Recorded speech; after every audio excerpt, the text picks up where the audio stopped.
Salut à tous, donc aujourd'hui je viens vous parler du CAP coiffure par correspondance.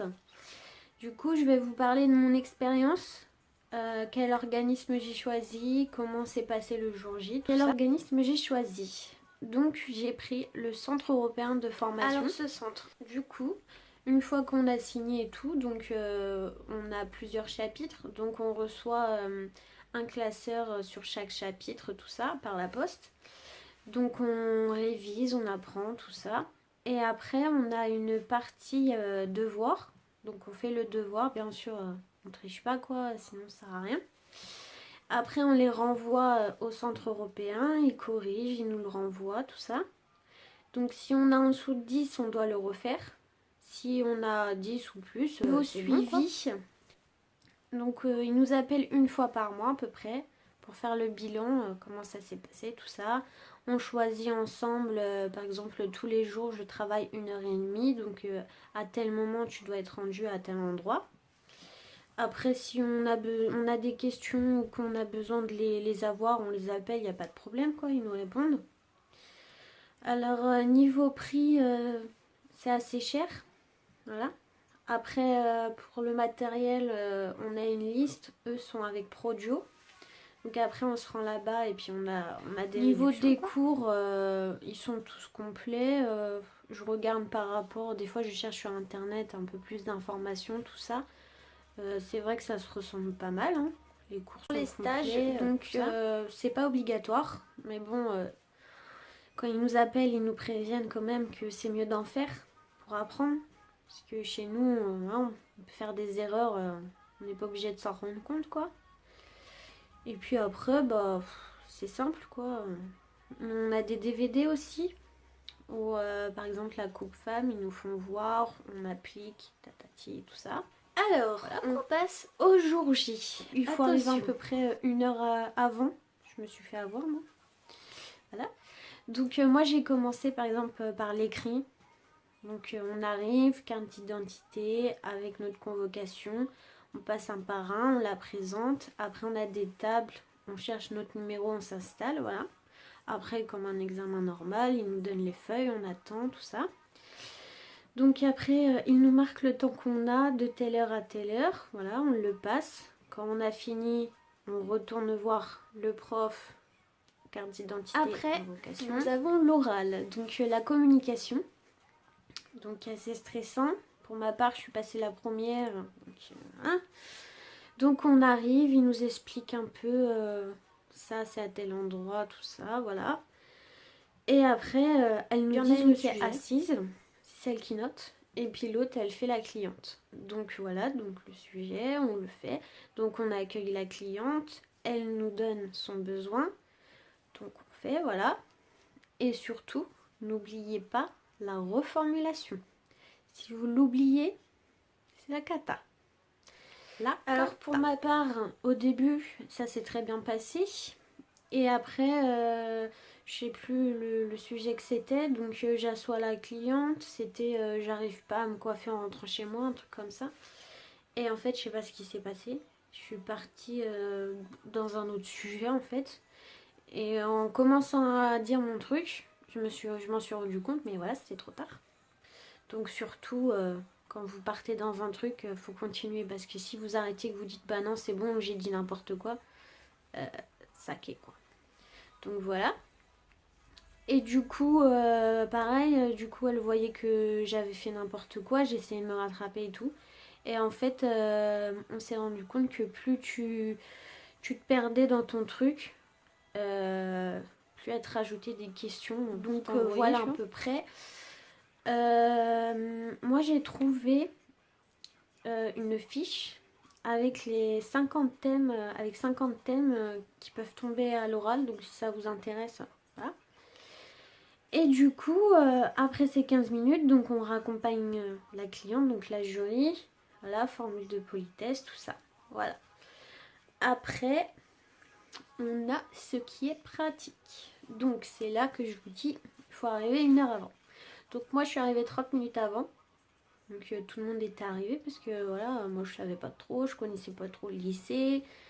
Je savais pas comment ça se passait vraiment, que les autres, ceux qui sont en CAP coiffure à l'école, elles passent le CAP blanc. Donc elles connaissent un peu, voilà. Donc j'arrive, donc je vois que tout le monde est déjà prête. Donc je m'active un peu. Et puis après, donc moi, le premier c'était l'homme. Et il me semble que c'était à 8h30. Oui, c'est ça. Et du coup, donc à 8h, je vois les jurys arriver. Donc on était 3 filles et 3 filles en face. Donc les jurys arrivent, commencent. Donc faut pas trop regarder parce que si elles font des erreurs, bah, on va les faire obliger quoi. Donc faut pas trop s'en occuper, voilà. Au bout des 30 minutes, c'est à nous de commencer. Donc peignoir sur... donc moi au début j'ai commencé par l'homme. Donc peignoir, tout ça. On désinfecte bien tous nos ciseaux, tout ce qu'on a besoin quoi, devant eux. Voilà, donc on fait la coupe, tout ça. Surtout balayer à chaque fois qu'on finit quelque chose. Par exemple, on a fait la coupe, voilà, on balaye, on désinfecte tous nos produits, notre matériel. On fait notre boulot. Voilà. Après, donc l'homme, il n'y a pas de shampoing à faire. Voilà. Donc après, on a le coiffage. Pareil, on n'oublie pas de passer le balai à coups.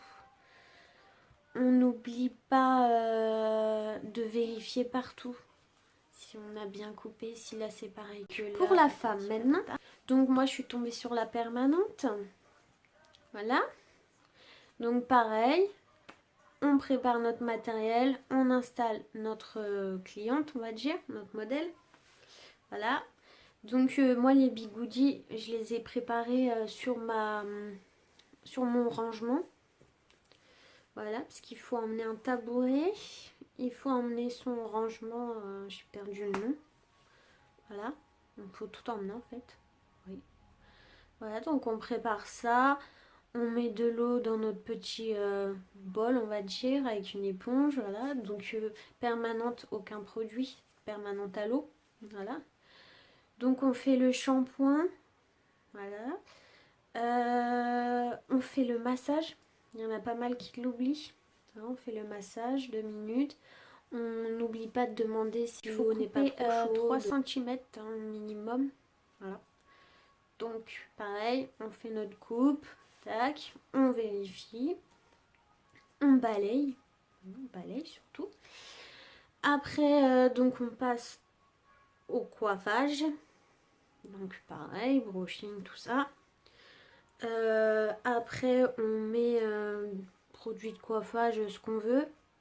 Justement sur ça, que ça soit les shampoings et les produits de coiffage, tout faut que ça soit la même n'importe quoi, mais par exemple faut pas prendre du Eugène Perma avec du Franck Provo quoi.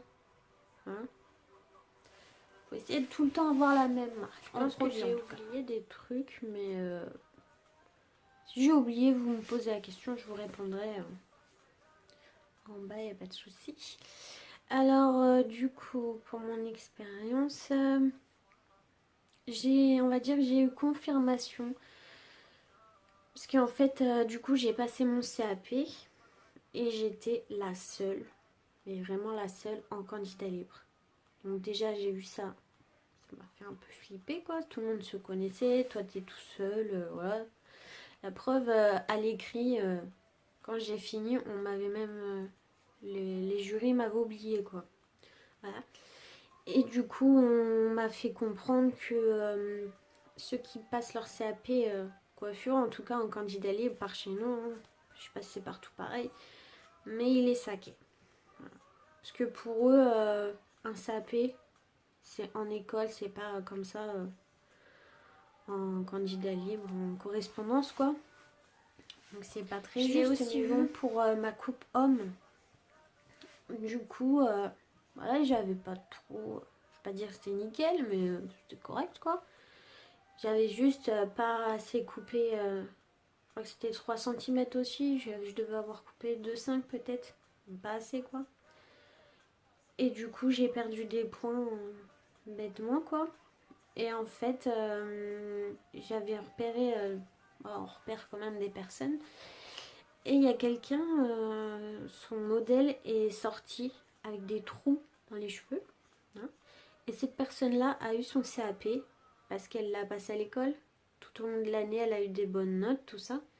Que nous, voilà, tu l'as pas, quoi. On peut pas regarder sur l'année parce que c'est pas une école, quoi. Et après, je l'espère pas pour vous, mais si jamais vous l'avez pas, vous le loupez, quoi. Donc vous pouvez le repasser l'année d'après. Et on m'a dit oui, vous pouvez garder vos notes. Du coup, j'ai regardé, quoi. Et en fait, on peut garder nos notes, mais que celles de la pratique. Tout ce qui est écrit, tu peux pas le garder. Comme moi, du coup, bah, mon CAP, je l'avais loupé de 0,5. Donc autant vous dire qu'on les a là, quoi. Donc j'ai dit, bon, bah c'est pas grave, on va recommencer, même si c'est un peu... Voilà.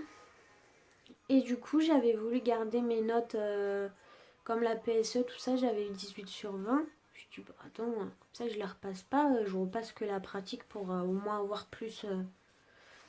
je vais pas refaire par exemple que la communication, autant tout refaire si je peux avoir mieux. Normalement, ça devrait pas descendre, mais bon. Et du coup, je voulais garder ces notes écrites parce qu'elles étaient pas mal, elles étaient au-dessus de la moyenne, tout ça. C'était pas possible. Je pouvais garder que la communication, la coupe homme et la coupe femme. Donc ça sert à rien, autant les repasser, quoi. Voilà. Donc pareil pour 0, je l'ai loupé de 0,5. Je l'ai eu mauvais, je suis attends. Mais non, on est obligé de tout recommencer. Voilà. Donc voilà. Et oui, pour la communication, j'ai un barème normalement.